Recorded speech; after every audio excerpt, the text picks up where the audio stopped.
10 juin 1940. La vue depuis le poste de signalisation de Lascaris balayait les voies maritimes qui s'étiraient vers le sud en direction de l'Afrique du Nord. Les officiers britanniques se penchaient sur les tables de traçage marquant les routes de convoi qui reliaient Naples et Benghazi à Tripoli et Benghazi. Malte se trouvait à 98 km au sud de la Sicile, une forteresse de calcaire au milieu de lignes d'approvisionnement cruciales. Les premières évaluations de Rome étaient confiantes. Le haut commandement italien émit des directives affirmant que Malte devait être neutralisée en quelques jours. La réalité sur le terrain racontait une histoire différente. Les capacités défensives britanniques comptaient environ 42 appareils en état de vol, des batteries antiaériennes dispersées et des installations portuaires exposées aux attaques venant du nord. Les participants étaient clairs dès le départ. L'état-major de l'amiral britannique étudiait les documents décrivant les exigences défensives. Le gouverneur et commandant en chef de Malte coordonnait des ressources limitées de l'autre côté de l'eau. Les unités de la Regia Aeronautica se préparaient sur les bases siciliennes, tandis que la Supermarina, le commandement naval italien, organisait les horaires de convoi pour ravitailler les forces de l'Axe en Libye. La géographie dictait l'équation stratégique. La position de Malte signifiait que les appareils de reconnaissance opérant depuis les aérodromes de Lucca et Alfar pouvaient repérer et frapper les convois dans un rayon d'environ 350 km. Les estimations de l'amiral rendaient les mathématiques brutales. 2/3 du tonnage de l'Axe à destination de la Libye passait à portée de reconnaissance de Malte. Le document devint un fondement pour la planification britannique dans les mois à venir. La relation de cause à effet fut immédiate. La géographie accordait à Malte un potentiel de surveillance et d'interdiction. L'avantage numérique et la proximité de l'Italie accordaient une puissance de frappe. L'équilibre allait basculer à répétition au gré de l'afflux de ressources des deux côtés. En septembre 1940, environ 900 tonnes de bombes étaient tombées sur l'île. Le drapeau britannique flottait toujours au-dessus des remparts. Les ports continuaient de fonctionner. Le siège avait commencé, et Malte demeurait insoumise. Janvier 1941, Grand Port. Une fiche de disponibilité pour opération de nuit était signée par un chef d'équipage de bombardier Wellington. Son appareil était prêt pour les missions à venir. En Angleterre, les décodeurs de Bletchley Park traitaient les interceptions ultra contenant les données de convois de l'Axe, puis transmettaient des résumés cryptés au quartier général de Méditerranée. Les planificateurs de l'Axe supposaient que la portée offensive de Malte restait mineure. Les commandants britanniques basculaient leur stratégie vers l'interdiction active des lignes d'approvisionnement. Les participants s'élargirent pour inclure les escadrons de Blenheim et Wellington de la Royal Air Force opérant depuis les aérodromes de Malte, les sous-marins de la Royal Navy issus des flottilles d'Alexandrie et de Malte, et le personnel de planification des convois de la Supermarina italienne luttant pour maintenir les horaires d'approvisionnement. Le renseignement ultra transforma les opérations. Les frappes dirigées par des communications ennemies décodées obtinrent des résultats dévastateurs. Entre mars et juillet 1941, 41 transports de l'Axe furent coulés ou endommagés. Plus de 180 000 tonnes de fournitures furent perdues ou retardées avant d'atteindre les ports nord-africains. La réponse italienne s'intensifia. Des raids concentrés pilonnèrent La Valette durant l'opération MB8, larguant environ 900 tonnes de bombes en une seule semaine. La population civile en supporta le poids. À la mi-année, les pertes atteignirent environ 1400 morts. Les niveaux d'importation chutèrent de 60% par rapport au temps de paix. Des abris furent creusés dans le calcaire tendre de Malte. Une communication de la Royal Air Force d'avril 1941 saisit le moment en 4 mots. Malte résiste. La brève déclaration apparut dans les résumés opérationnels et les reportages, devenant un symbole de résistance. La relation de cause à effet devint plus claire à chaque convoi. Chaque convoi de l'Axe qui réussissait permettait les opérations de l'Africa Corps dans le désert. Chaque interception causée par Malte resserrait les approvisionnements en carburant du maréchal Rommel. La mathématique de la logistique devint la mathématique de la survie. Les convois de Gibraltar tentant de ravitailler Malte subirent environ 32% de pertes durant cette période. Pourtant, les calculs tonne pour tonne révélèrent que les lignes d'approvisionnement de l'Axe perdaient environ 3 fois ce que les forces britanniques perdaient dans les mêmes eaux, Le différentiel comptait. Les sous-marins de Malte traquaient les routes de l'Axe avec une efficacité croissante. Les bâtiments de surface de la force K de l'île attaquaient les escortes de convois. Les appareils frappaient à l'aube et au crépuscule quand la couverture de chasse s'amenuisait. L'île se transforma d'avant-poste défensif en plateforme offensive. La première phase du siège établit le schéma. Les forces de l'Axe pouvaient bombarder Malte. Malte pouvait couler les navires d'approvisionnement de l'Axe. Aucun camp ne pouvait éliminer l'autre. L'impasse allait s'intensifier avant de se briser. Janvier 1942. Aérodrome de Catane, Comiso et Gerbini en Sicile. Les équipes au sol allemandes armaient les bombardiers Junkers 88 avant l'aube. De l'autre côté de l'eau, à l'aérodrome de Lucca, un tableau de disponibilité de la Royal Air Force montrait une force de chasse en un seul chiffre. Les prédictions de l'Axe misaient sur une suppression rapide. Le Fliegerkorps II, redéployé depuis le front de l'Est, apporta une puissance de frappe concentrée en Méditerranée. Le haut commandement allemand s'attendait à ce que les défenses de Malte s'effondrent sous la pression soutenue. Les participants reflétaient l'escalade. Le Fliegerkorps II opérait des bombardiers en piqué Junkers 88 Stuka, des bombardiers moyens Junkers 88 et des chasseurs Messerschmitt 19. À Malte, le vice-maréchal de l'air Hugh Lloyd commandait les forces de défense, tandis que le lieutenant-général Sir William Dobbie servait comme gouverneur et commandant en chef. Les statistiques racontèrent une histoire brutale. Sur 4 mois, les forces de l'Axe lancèrent environ 10 580 sorties contre Malte. Environ 6 100 tonnes de bombes tombèrent sur l'île. La densité d'attaque dépassait tout ce qui avait été vu jusque-là dans le théâtre méditerranéen. Les pertes britanniques montèrent de manière catastrophique. La force de chasse disponible chuta à environ 6 Hurricane, au point le plus bas. Les pertes de tonnage naval dépassèrent 136 000 tonnes en un seul trimestre. Les installations portuaires subirent de graves dégâts, les stocks d'approvisionnement diminuèrent vers des niveaux d'urgence. L'improvisation devint survie. Des ateliers de réparation souterrains assemblaient des cellules de Spitfire Mach 5 à partir de composants d'épave et de pièces de rechange livrées par sous-marins. Les dispersions d'appareils étaient camouflées entre les murs de pierre et sous des oliviers. Les équipes de maintenance travaillaient pendant les raids pour maintenir des appareils en vol. Le message du lieutenant-général Dobbie à Londres portait le poids du désespoir. Nous résisterons jusqu'à ce que la faim ou les bombes nous achèvent. Le câble atteignit le ministère de la guerre alors que la pression de l'Axe atteignait son pic. Les calculs de pause à effet pointaient vers la chute de Malte. La pression aérienne approchait des niveaux décisifs. Les opérations offensives de l'île s'arrêtèrent presque complètement. La survie des convois devint une question existentielle plutôt qu'un défi tactique.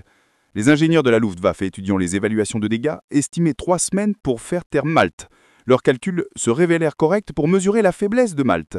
Ils échouèrent à prendre en compte la détermination britannique et les ressources mondiales, qui finiraient par affluer au soulagement de l'île. Le siège durerait encore 13 mois au-delà des prédictions allemandes. Ce qui semblait mathématiquement certain resta historiquement indécis. Mai 1942, La Valette. Un quartier-maître étudiait son registre avec une inquiétude croissante. Environ 900 tonnes de carburant d'aviation restaient dans les réservoirs dispersés à travers l'île. Les comptes de farine des boulangers montraient environ 6 semaines d'approvisionnement au niveau de rationnement actuel. Les usines de traitement de l'eau fonctionnaient à capacité réduite après que des dégâts répétés causés par les bombes eurent mis des pompes hors service et fissuré les conduites de distribution. Les planificateurs britanniques à Londres et Alexandrie espéraient un réapprovisionnement progressif par de multiples petits convois. La stratégie supposait une amélioration graduelle par gains cumulés. L'efficacité du blocus de l'Axe atteignit son apogée durant cette période, étranglant les routes d'approvisionnement depuis Gibraltar à l'ouest et Alexandrie à l'est. Les mathématiques de la survie devenaient de plus en plus brutales à chaque semaine qui passait. 2 opérations majeures de convoi définirent juin 1942 et devinrent des tournants dans la lutte de Malte. L'opération Harpoon partit de Gibraltar avec 6 navires marchands. L'opération Vigorous approchait depuis Alexandrie avec 11 cargos. Ensemble, 17 navires marchands tentèrent d'atteindre Malte à travers des eaux dominées par les forces aériennes et navales de l'Axe. Les escortes représentaient un engagement massif. Cuirassés, porte-avions, croiseurs et destroyers retiraient d'autres théâtres.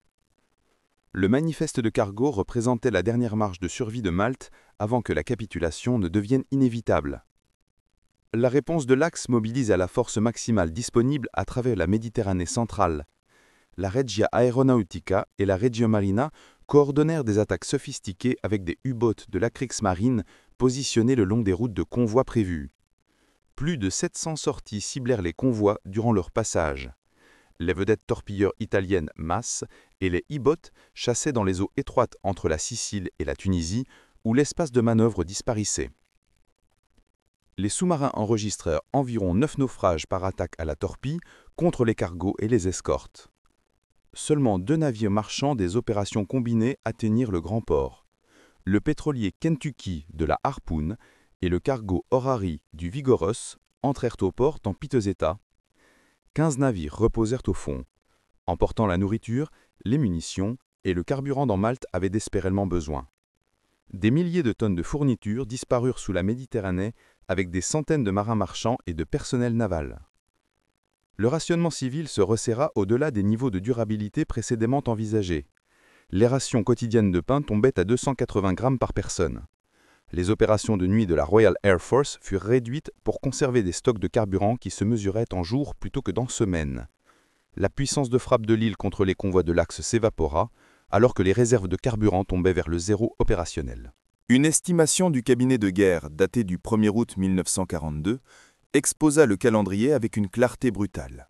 Malte ne peut tenir plus de 30 jours sans réapprovisionnement majeur. L'évaluation atteignit le bureau du Premier ministre Churchill avec la classification de priorité la plus élevée. La relation de cause à effet se comprima en termes simples n'admettant aucune alternative. L'échec des convois de juin imposa une dernière tentative à haut risque et effort maximal. Aucune autre option ne restait dans le domaine du possible. Malte serait ravitaillée par un convoi massif ou Malte tomberait par la famine et la reddition. La panification commença immédiatement à l'Amirauté pour un convoi qui engagerait tous les navires d'escorte disponibles. La route passerait à travers des eaux fortement minées, sous une attaque aérienne massive depuis de multiples aérodromes de l'Axe. Les calculs de probabilité de succès produits par les officiers d'état-major se situaient en dessous de 50%, même dans les évaluations les plus optimistes. La tentative se poursuivrait indépendamment du risque calculé. La dernière date possible d'appareillage approchait rapidement alors que les stocks de carburant de Malte déclinaient. Au-delà de ce point, le carburant restant de Malte tomberait en dessous du seuil nécessaire pour défendre les navires arrivant avec une couverture de chasse. La fenêtre d'opportunité se refermait avec une certitude mathématique. Un convoi déciderait du sort de l'île et pourrait altérer la trajectoire de toute la campagne méditerranéenne. 28 juillet 1942, Londres. La salle de planification de l'Amirauté occupait des espaces souterrains sous Whitehall, protégés des raids de bombardement allemands par du béton armé et une terre profonde. Les officiers superposaient les priorités de cargaison sur les manifestes de navires marchands, calculant les besoins en tonnage contre l'espace de cale disponible. Les rédacteurs de signaux préparaient des ordres d'opération détaillés pour les commandants de forces opérationnelles qui mèneraient la plus grande opération de convoi de la guerre britannique. Les prédictions du personnel étaient uniformément sinistres. Les planificateurs opérationnels estimaient plus de 50% de pertes parmi les cargos, d'après l'expérience récente des convois et les capacités de l'Axe en Méditerranée centrale. Le Premier ministre, Churchill, examina personnellement les évaluations et insista pour que la tentative se poursuive malgré les pertes prévues. La survie de Malte justifiait un risque extraordinaire et garantissait de lourdes pertes. Les participants représentaient l'engagement naval maximum possible de la Grande-Bretagne pour une seule opération. Le Premier ministre, Churchill, mena la décision politique et accepta la responsabilité des pertes. Le Premier Lord de la mer, l'amiral Sir Dudley Pound, coordonna la planification opérationnelle à travers les commandements. 14 navires marchands transporteraient la cargaison dont Malte avait besoin. Les escortes incluaient 2 cuirassés, 3 porte-avions, 7 croiseurs et 32 destroyers retirés de la Home Fleet, de la Force H et de la flotte méditerranéenne. Le chargement de la cargaison à Glasgow et dans la Clyde reflétait des priorités désespérées dictées par les pénuries de Malte. Le grain remplissait les cales pour nourrir la population civile, les munitions de tout calibre en remplissaient d'autres pour soutenir les canons de défense, les torpilles pour sous-marins et appareils furent soigneusement chargées et sécurisées. Les moteurs des Spitfire dans des caisses de protection restauraient la disponibilité des chasseurs endommagés. Le navire critique était le SS Ohio. un pétrolier de construction américaine transportant environ 10 400 tonnes de carburant d'aviation et de kérosène. Ce seul navire représentait la capacité de Malte à continuer le combat plutôt que simplement survivre. La couverture aérienne viendrait des porte-avions HMS Victorious, HMS Indomitable et HMS Eagle, avec des groupes aériens combinés totalisant environ 72 chasseurs et bombardiers torpilleurs. Les officiers de direction de chasse planifiaient des patrouilles aériennes de combat continu au-dessus du convoi.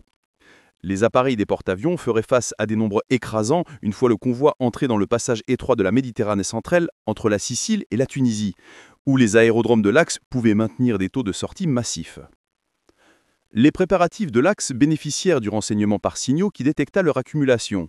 Les vols de reconnaissance allemands et italiens depuis la Sardaigne et la Sicile photographièrent le port de Gibraltar, comptant les navires et estimant les dates d'appareillage. Les aérodromes à travers la Sicile et la Sardaigne se préparèrent à lancer environ 600 appareils, incluant des bombardiers Junkers 88, des bombardiers en piqué Junkers 87, des chasseurs Messerschmitt 110 et des bombardiers torpilleurs italiens Savoia Marchetti. Environ 20 sous-marins se déployèrent vers des positions de patrouille le long de la route prévue du convoi, créant de multiples zones d'embuscade. La directive de l'amiral Pound au commandant de forces opérationnelles utilisait un langage caractéristiquement sobre qui transmettait un poids énorme. Le dernier effort possible. Ces 4 mots définissaient la nature et les enjeux de l'opération. La Grande-Bretagne engageait des forces navales qui ne pourraient être facilement remplacées si elles étaient perdues. La Royal Navy escorterait la dernière chance de survie de Malte à travers les eaux les plus dangereuses du monde. Les calculs stratégiques se resserrèrent sur la survie d'un seul navire. Si Ohio livrait sa cargaison de carburant, les appareils de Malte pourraient reprendre les opérations offensives complètes contre la navigation de l'Axe. Les vols de reconnaissance reprendraient des horaires normaux.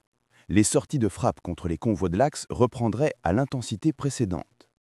La campagne d'interdiction qui resserrait les approvisionnements en carburant du maréchal Rommel en Afrique du Nord reprendrait immédiatement et continuerait indéfiniment. Si l'Ohio échouait à arriver, Malte mourrait de faim en quelques semaines. Les appareils restants de l'île resteraient cloués au sol par manque de carburant. La Méditerranée centrale se transformerait en autoroute de l'Axe, permettant un ravitaillement ininterrompu vers l'Afrique du Nord. La situation logistique de Rommel s'améliorait spectaculairement en quelques jours. L'équilibre des forces en Afrique du Nord basculerait de manière décisive vers l'avantage de l'Axe.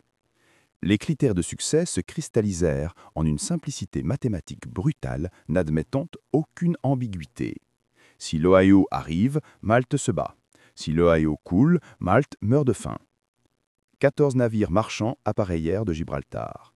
Un pétrolier déciderait si Malte survivait ou tombait, si la Méditerranée restait contestée ou devenait un lac de l'Axe. 10 août 1942, port de Gibraltar.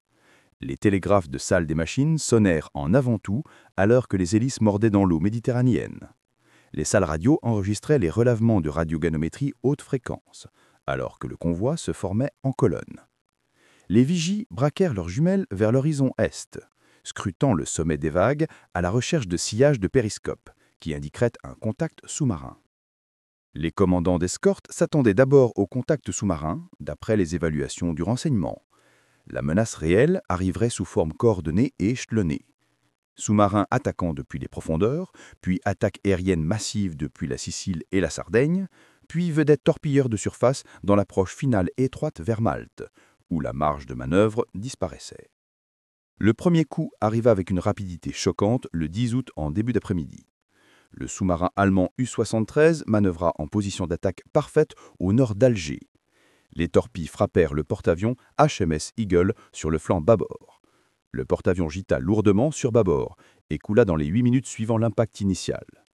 263 officiers matelots coulèrent avec le navire. Des corps flottaient parmi les débris alors que les destroyers fonçaient pour sauver les survivants. La couverture de chasse du convoi diminua significativement avant même que les principales attaques aériennes ne commencent. Les formations de Junkers 88 de la Luftwaffe apparirent au-dessus, alors que le convoi approchait la Sicile le 11 août. Les bombardiers torpilleurs italiens Savoia, Marchetti 79, coordonnèrent des attaques depuis multiples directions simultanément, forçant la dispersion du tir défensif. Les officiers de direction de chasse à bord des porte-avions restants luttèrent désespérément pour positionner les patrouilles aériennes de combat défensives contre des vagues successives d'attaquants approchant des aérodromes à travers la Sicile et la Sardaigne. Sur 72 heures continues, les journaux opérationnels enregistraient environ 1600 bombes et environ 40 torpilles lancées directement sur les navires du convoi.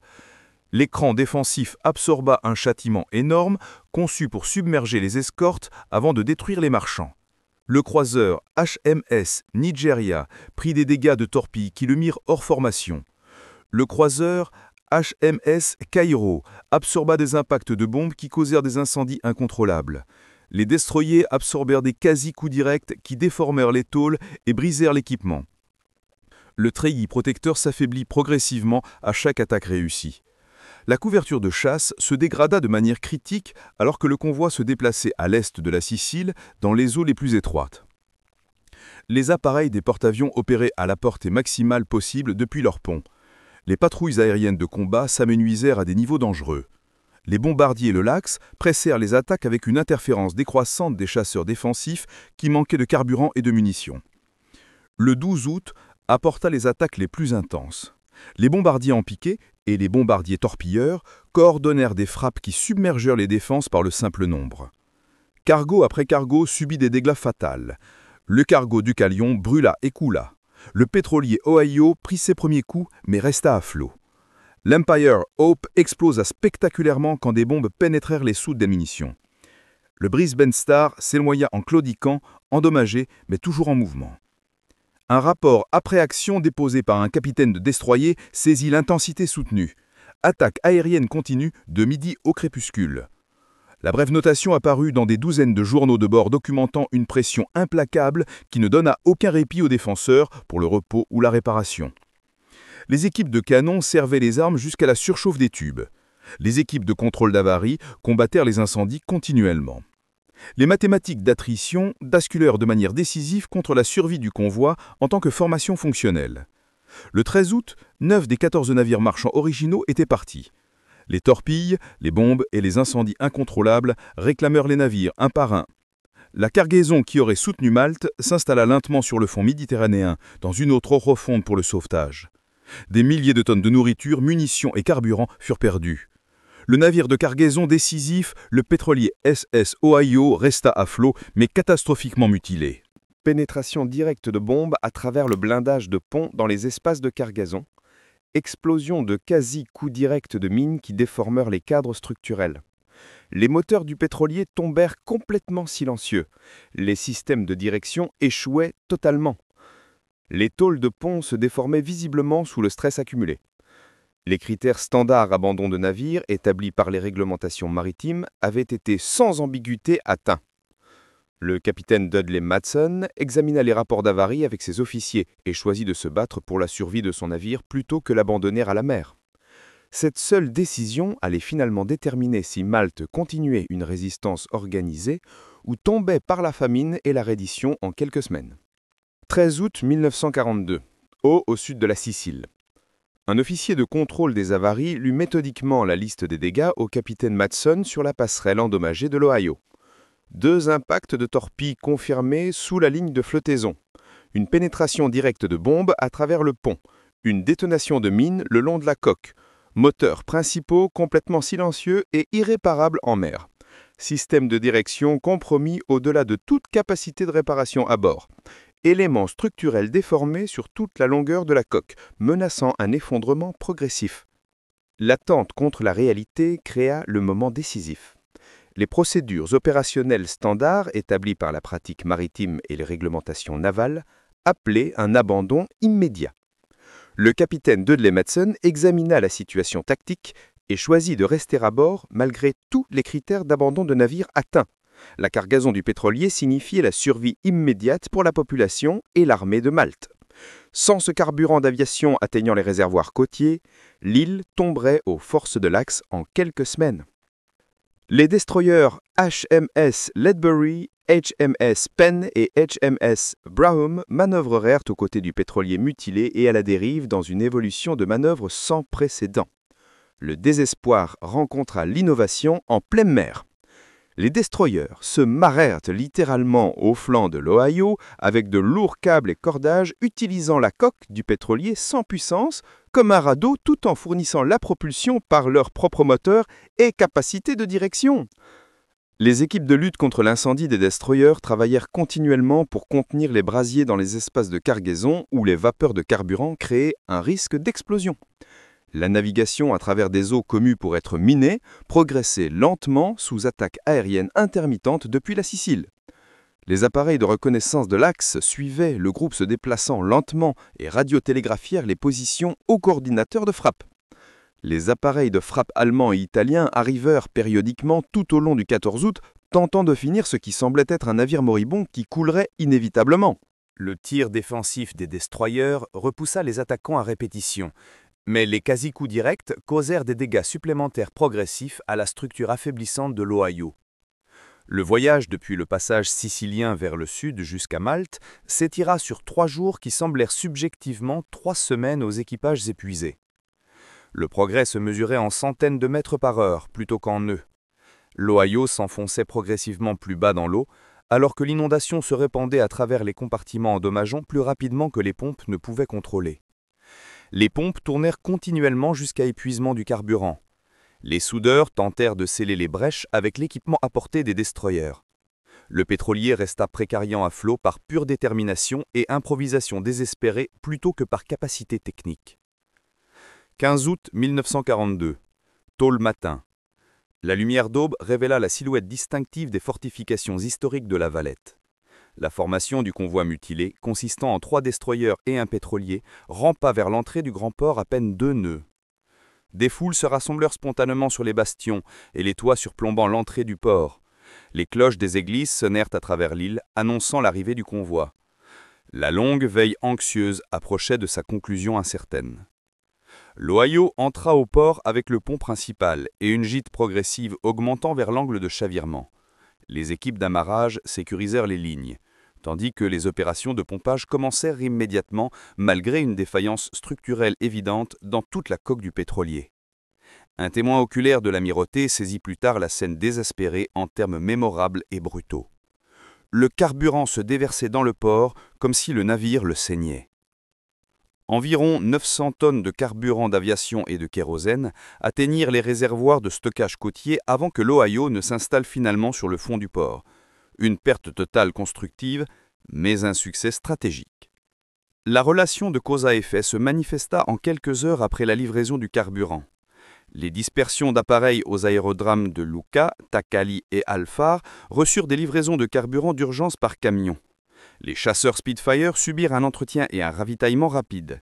Les bombardiers Wellington se préparaient pour des opérations de nuit immédiate contre la navigation de l'Axe. La puissance de frappe offensive de Malte revint de la dormance forcée à la disponibilité opérationnelle complète. La survie d'une coque contre toute probabilité maritime convertit une forteresse affamée attendant la rendition en une base d'attaque capable d'opérations soutenues. Le pétrolier qui aurait dû couler plusieurs fois d'après l'évaluation des dégâts devint le navire qui préserva une île entière et altéra le résultat de toute une campagne. L'épave de l'Ohio resta visible dans le grand port pendant des mois par la suite. Un monument à la détermination qui transcende à l'architecture navale et les mathématiques de probabilité. 16 août 1942. Les turbines de la centrale électrique de Delimara montèrent en vitesse opérationnelle alors que les approvisionnements en carburant atteignaient les générateurs pour la première fois en semaine. Aux dispersions de la Royal Air Force, éparpillées à travers les 3 aérodromes opérationnels de Malte, les équipes osseurs ravitaillant les chasseurs Spitfire depuis les stocks de carburant nouvellement reçus livrés directement des réservoirs de l'Ohio. La transformation opérationnelle commença immédiatement, sans délai de planification ou de préparation. Les communications et les évaluations du renseignement de l'Axe anticipaient avec confiance l'épuisement final de Malte en quelques semaines. Les prédictions du personnel affirmaient que la capacité offensive de l'île resterait supprimée pendant des mois, même si certains approvisionnements arrivaient. La réalité divergea brusquement et immédiatement des prédictions de l'Axe. Les taux de sortie grimpèrent en quelques jours à des niveaux approchant les maximums d'avant-siège. Le tonnage livré par l'opération Pédestal ne raconta qu'une partie de l'histoire stratégique. Environ 29 000 tonnes d'un manifeste original de 77 000 tonnes atteignirent Malte à travers tous les 14 navires marchands. 9 navires coulèrent complètement. Les pertes furent véritablement catastrophiques parmi les forces d'escorte et le personnel de la marine marchande qui équipait les navires. Environ 400 hommes moururent en livrant la cargaison qui soutint la résistance continue de Malte. 9 navires marchands reposaient sur le fond méditerranéen. Un porte-avions, 2 croiseurs et un destroyer furent des pertes totales. De multiples destroyers supplémentaires subirent de lourds dégâts nécessitant des mois de réparation. Pourtant, le calcul stratégique froid favorisa le résultat malgré les coups terribles. Les officiers de distribution de la Royal Navy distribuaient immédiatement des stocks alimentaires qui soutiendraient la population civile pendant environ 10 semaines au niveau de rationnement d'urgence. Les équipes de maintenance de la Royal Air Force possédaient soudain des composants de remplacement de Spitfire, des munitions de tout calibre requis et plus crucialement le carburant d'aviation pour opérer les appareils à pleine intensité de combat plutôt qu'à des horaires de conservation. En septembre 1942, à peine quelques semaines après la conclusion de Pedestal, les journaux opérationnels enregistraient plus de 200 sorties offensives par semaine contre les routes de navigation de l'Axe vers l'Afrique du Nord. Les vols de reconnaissance suivirent chaque mouvement de convoi entre Italie et Libye. Avec une couverture systématique, les appareils de frappe attaquaient à des moments et positions calculés pour effet maximal d'après le renseignement. La campagne d'interdiction, qui avait complètement calé en juin et juillet, reprit avec une force de frappe plus grande qu'avant la crise. Le Premier ministre Churchill caractérisa plus tard l'opération Pedestal comme le convoi le plus vaillant de la longue histoire navale britannique.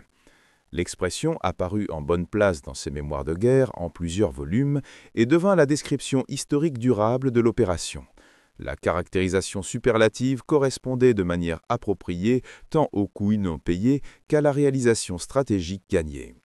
Les évaluations opérationnelles de l'Axe documentèrent l'échec du blocus avec une franchise inhabituelle. Un rapport d'état-major naval allemand énonça la conclusion brutalement « Échec d'anéantir le convoi ».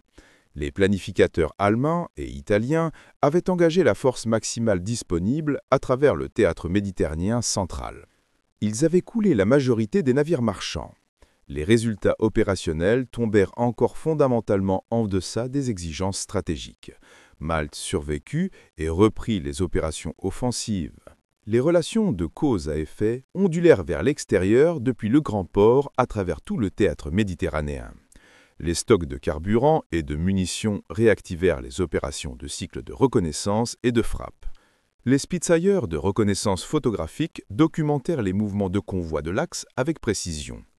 Les coordinateurs de frappe au quartier général de Malte dirigèrent les bombardiers torpilleurs Bristol Beaufort et Bristol Beaufighter vers des points d'interception calculés. Les sous-marins de la Royal Navy reçurent des données de localisation cible actuelle. L'équilibre d'interdiction bascula fondamentalement vers l'avantage allié en quelques semaines. La comparaison mathématique se révéla décisive. En 6 semaines, durant juin et début juillet, l'efficacité du blocus détruisit environ 80% des navires tentant d'atteindre Malte à travers des opérations concurrentes. En septembre, ce même système de blocus de l'Axe échoua à empêcher des opérations offensives soutenues se lançant depuis Malte, contre la navigation de l'Axe. Le différentiel mesura le succès de l'opération Pedestal et la remarquable résilience opérationnelle de Malte. L'île qui aurait dû tomber par la famine en septembre devint l'île qui reprit le naufrage des navires d'approvisionnement de l'Axe en septembre. Le succès partial d'un convoi se révéla stratégiquement suffisant malgré les pertes tactiques. Le siège continua avec des raids de bombardement réguliers, mais l'issue de la campagne n'était plus sérieusement en doute. Malte survivrait, Malte combattrait, Malte interdirait la logistique de l'Axe jusqu'à ce que l'Afrique du Nord tombe aux forces alliées. Septembre 1942, aérodrome de Lucca. Les tableaux d'état opérationnels montrèrent des escadrons de Spitfire marque VC à pleine force en disponibilité à travers des 3 aérodromes de Malte. Des tirages de reconnaissance photographique frais s'étalèrent sur les tables de briefing du renseignement, cartographiant les pistes actuelles de convoi de l'Axe avec une précision systématique. Les officiers du renseignement firent correspondre les silhouettes de navires visibles sur les photographies au profil connu de cargo de l'Axe et estimèrent le tonnage. Les prédictions opérationnelles de l'Axe supposaient une supériorité aérienne continue sur les approches maritimes de Malte d'après l'expérience des mois récents.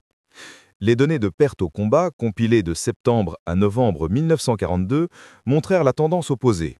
L'équilibre s'était complètement inversé. Les escadres de chasse de la Royal Air Force opéraient depuis des dispersions restaurées et élargies, protégées par un camouflage amélioré. Les unités de frappe anti-navires Bristol Beaufighter et Bristol Beaufighter lancèrent des attaques soigneusement coordonnées contre les convois de l'Axe, détectés par reconnaissance. Du côté opposé, les escortes de convois de la Regia Marina firent face à des taux de pertes dramatiquement croissants qui menaçaient la durabilité. Les unités de bombardiers-torpilleurs de la Luftwaffe, qui avaient attaqué Malte les mois précédents, se trouvaient maintenant opérant défensivement contre les frappes basées à Malte. Les métriques de pertes quantifièrent le renversement dramatique en chiffres froids. Les pertes mensuelles d'appareils de la Luftwaffe sur le théâtre méditerranéen central augmentèrent environ 4 fois entre août et novembre. 21 appareils allemands enregistrés perdus en août. Plus de 80 appareils perdus en novembre. La courbe d'attrition s'accentua fortement mois après mois. Les résultats de frappes anti-navires dévastèrent les réseaux logistiques de l'Axe soutenant les opérations nord-africaines. Durant un mois particulièrement efficace, environ 46% du tonnage de convois de l'Axe naviguant depuis les ports italiens fut coulé ou endommagé avant d'atteindre Tripoli ou Benghazi. La durabilité des opérations de la Panzerarmee Afrika s'effondra complètement sous ce taux de perte. Les navires qui atteignirent avec succès les ports nord-africains arrivaient souvent lourdement endommagés et significativement retardés, réduisant la livraison effective de cargaison. Les tactiques évoluèrent rapidement par l'expérience opérationnelle et les débriefings de pilotes. Les appareils Beaufighter équipés de 4 canons de 20 mm et de mitrailleuses de calibre 650 menèrent des mitraillages dévastateurs à basse altitude contre les ponts de cargo et les escortes de convois. Les attaques à la torpille coordonnées se concentrèrent au crépuscule, quand les conditions de visibilité favorisaient les appareils attaquants plutôt que les artilleurs défenseurs. L'intégration avec le renseignement décodé ultra et la reconnaissance aérienne systématique créa des chaînes de destruction hautement efficaces qui donnaient aux convois de l'Axe des options de survie sévèrement limitées une fois détectées. Une entrée du registre opérationnel de la Royal Air Force d'octobre 1942 saisit la transformation opérationnelle dans un langage caractéristiquement modéré, suffisance en carburant restaurée, interdiction continue reprise.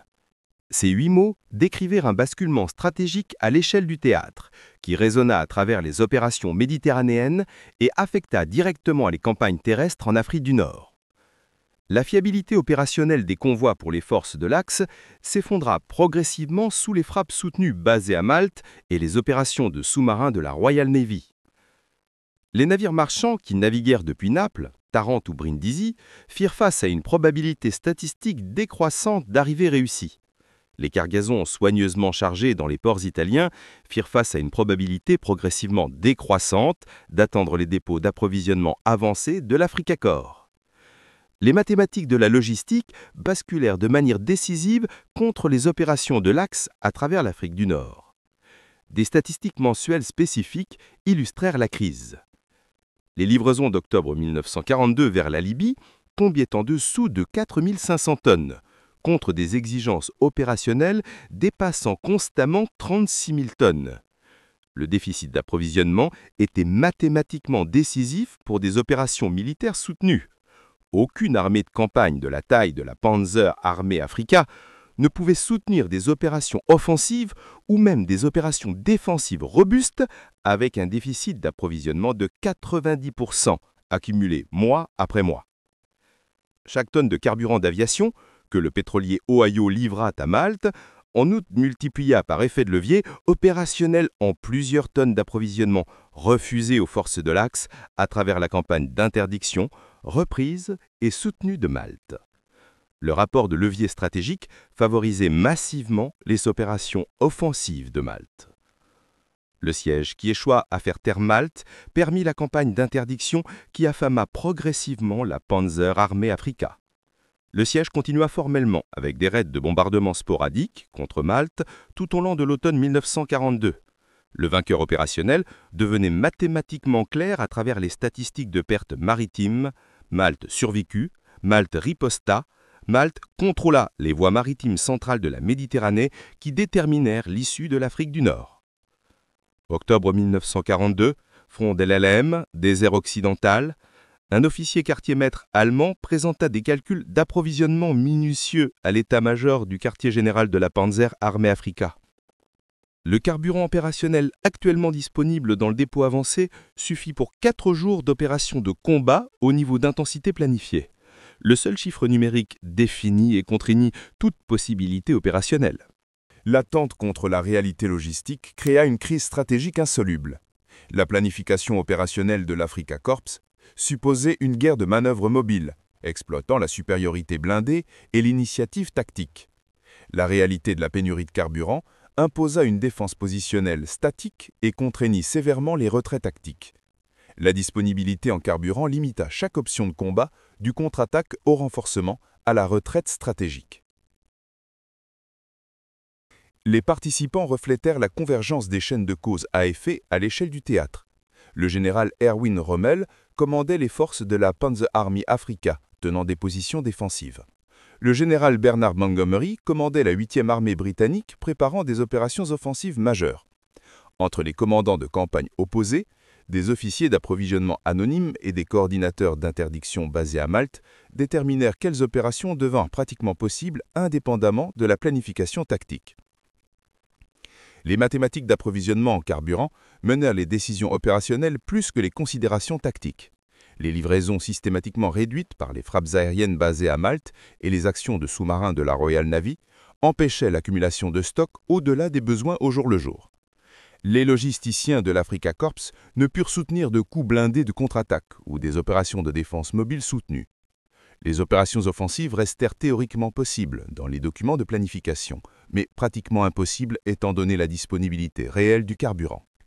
Le différentiel de supériorité aérienne aggrava systématiquement le désavantage opérationnel. La pression des chasseurs-bombardiers alliés augmenta progressivement alors que la couverture aérienne de l'axe s'amenuisa à cause des taux de perte d'appareils insoutenables. Les unités au sol allemandes et italiennes opéraient sous observation aérienne constante et attaque régulière. Le mouvement de jour invitait à une destruction immédiate depuis les appareils tactiques alliés. Le mouvement de nuit consomma du carburant en râle sans atteindre d'objectifs tactiques significatifs contre des positions britanniques bien préparées. La logistique de retraite révéla la profondeur opérationnelle de la crise de pénurie de carburant. Les taux d'abandon de véhicules grimpèrent fortement à chaque interruption de carburant durant les retraits suivant la bataille d'El-Alamein. Des chars mécaniquement capables de combat restèrent immobilisés dans le désert par manque absolu de carburant diesel. Des camions capables de transporter les fournitures et le personnel blessé restèrent abandonnés par manque d'essence.